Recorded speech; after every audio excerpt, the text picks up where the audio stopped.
తిరుమలలో ఇప్పటికీ మొదటి దర్శనం చేసుకునేది సన్నిధి గొల్ల. ఈ సన్నిధి గొల్ల ప్రతిరోజు తిరుమలకు వెళ్ళి అర్చకులను ఆలయానికి ఆహ్వానిస్తాడు.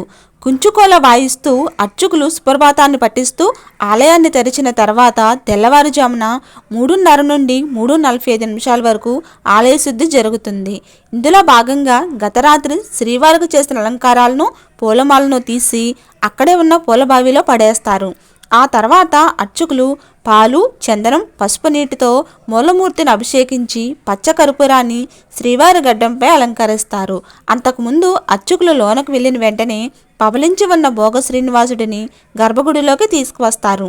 మూలమూర్తిని తిరిగి జీవస్థానానికి తీసుకురావటానికి భోగ శ్రీనివాసుడికి, మూలమూర్తికి స్వర్ణ సూత్రాన్ని కలపడంతో భోగ శ్రీనివాసుడి నుండి ధ్రువబేరానికి శక్తి ప్రసరిస్తుంది.